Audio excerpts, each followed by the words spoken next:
Hi, my name is Cody Douglas, and for my presentation, I chose to read What It Takes to Be Number One by Vince Lombardi on leadership and written by his son Vince Lombardi Jr.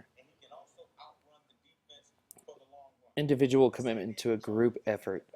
That is what makes a team work, a company work, a society work, a civilization work, which was only said by the one and only Vince Lombardi. But what is leadership? Vince Lombardi Jr. was the author of the book. He explains his father's famous coaching philosophies, powerful lessons his father taught him about leadership, and explains why his father set the bar for all football coaches to this day. Who is Vince Lombardi? Vince Lombardi was born in Brooklyn, New York in 1913 as a head coach and general manager of the Green Bay Packers. Lombardi led the team to 3 NFL championships and to 2 victories in Super Bowls 1 and 2.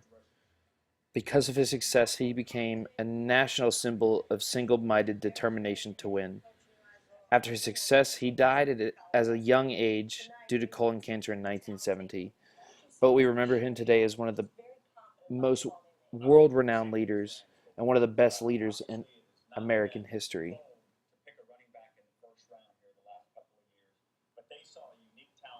But what does it take to be number one?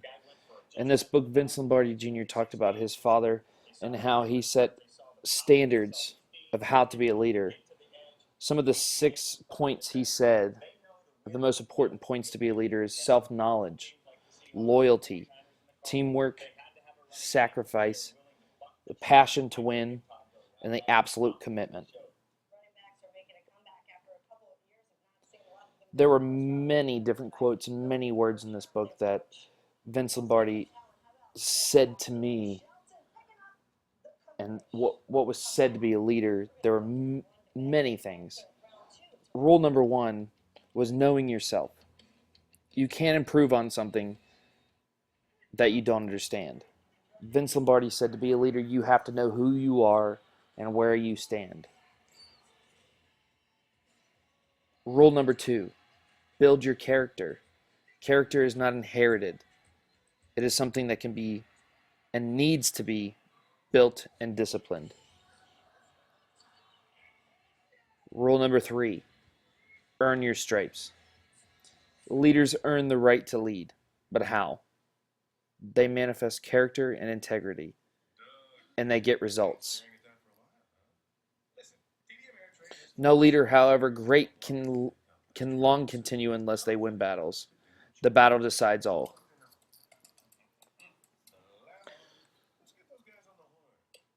Rule number 4, the big picture. The big picture is your roadmap and rudder. It can change in response to minor setbacks, but it must change as the competitive environment changes. Rule number 5, leaders are made, not born.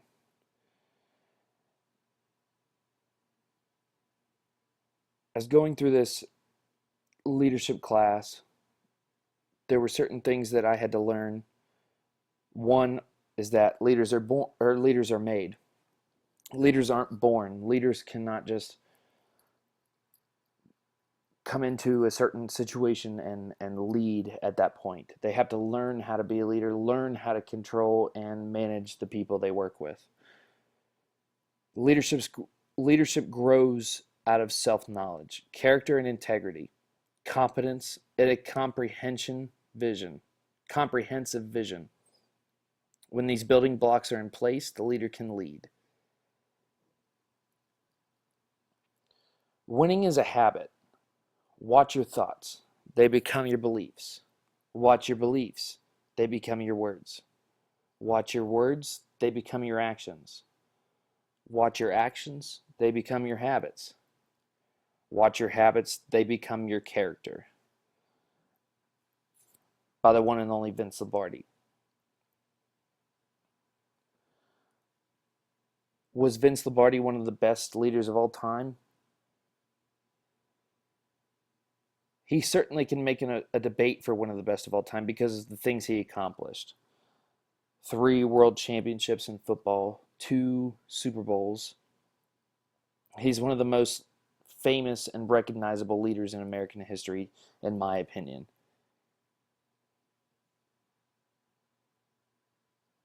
Again, we go to the quote that what he said: individual commitment to a group effort. That is what makes a team work, a company work, a society work, a civilization work. Self knowledge, loyalty, teamwork, sacrifice, passion, absolute commitment. These are the things we learn from Vince Lombardi that make a leader who they are, and that is why Vince Lombardi will go down as one of the best of all time. Throughout my football career, all my coaches strive to be Vince Lombardi and who he defined as a leader. I have learned about Vince Lombardi since I was a child, since I was growing up being a football player. Vince Lombardi is definitely one of the most well respected and world renowned leaders that I have ever known. So picking this book for me was a no brainer. When we look at this book, I, it had no significant weakness because it came from one of the most respected and well renowned or well known leaders in American history. I would definitely recommend and have recommended this book to many people, specifically my father, who is a very accomplished vice president of a construction company. The reason I the reason I selected this book is simple. Like I said, I have learned about Vince Lombardi since the day I started playing football, only because every football coach today hopes to be as successful as Vince Lombardi. So his leadership ways and techniques have been used throughout my football career, but of course, not many can accomplish what he did in his limited time in coaching football players, whether it be a football team, a company, a society. All of these strategies and leadership ways can be used in becoming the best leader you can be. And that's why I chose this book. This is one of the best books I've ever read on leadership, and it will continue to be one of the best books I have read on leadership to this day.